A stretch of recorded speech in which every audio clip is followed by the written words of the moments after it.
A long time ago in the forest, the cicadas were regarded as some of the most beautiful creatures that existed. Not just because of how they looked, but because they could sing a song that was so beautiful it would wake the forest up. They brought magic and life to the forest. It was said that they would come out of the ground, out of these holes in the ground, almost as if they came from another world to begin with. A world that very few knew of. But they would crawl out of the ground and they would make this long journey to this very special tree at the center of the forest. And they would crawl up to the top of the tree, and then something would happen.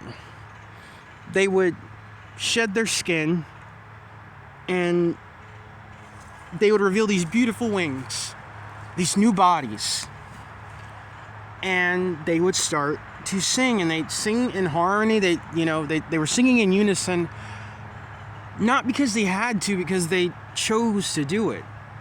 It was something very special. It was something very beautiful, and it was something that was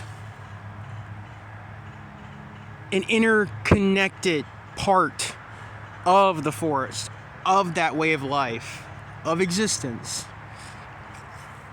There was another kingdom that existed too. They were the drones. And the drones, some say the drones were never native to the forest to begin with, but they existed. They spread, they consumed, they gave nothing back to the forest. There was nothing special about them. They had no beautiful colors. They just created these endless mounds. There was no thought into it. It was just create. It was just destroy. And they took over section after section after section of the forest. And they hated the cicadas. They hated them with a passion. So one day, the drones decided, because everyone knew that at a certain time,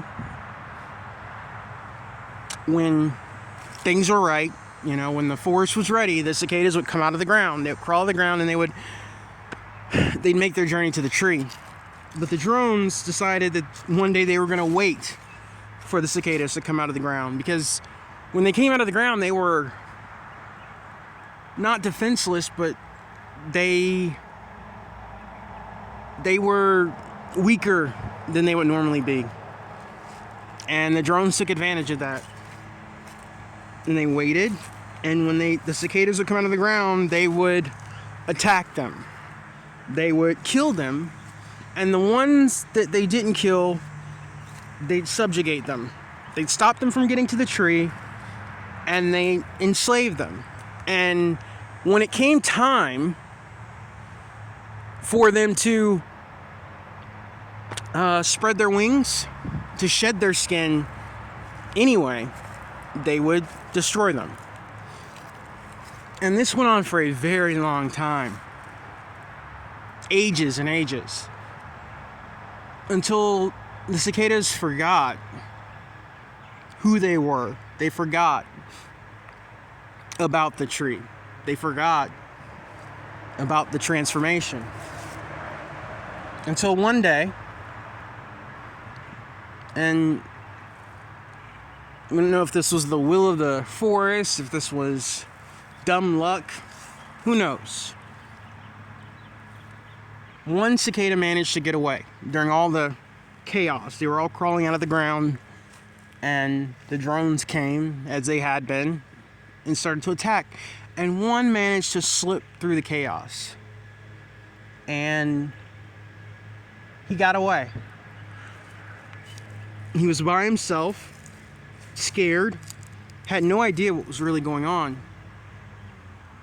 But then the day came where he felt that urge, that pull, that drive, and he was led to a place he didn't quite know, to a tree that he wasn't aware of at the time, but he was drawn to it.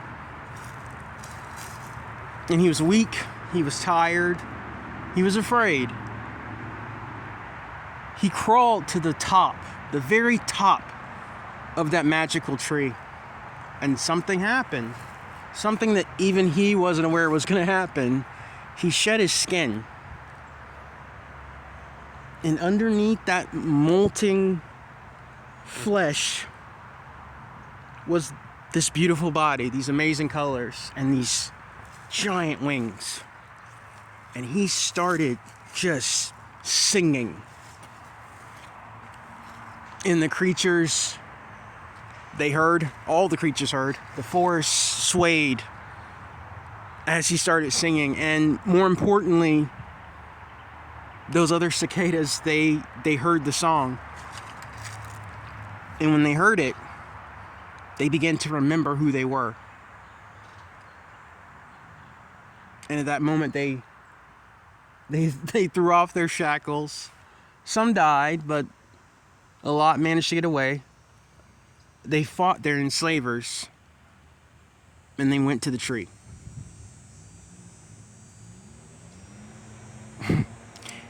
And they all started singing beneath that one cicada at the very top.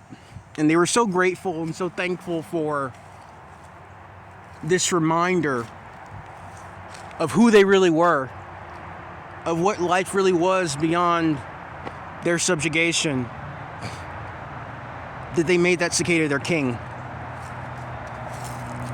And it was a story that they would end up telling to their children and their grandchildren and their grandchildren's children's children.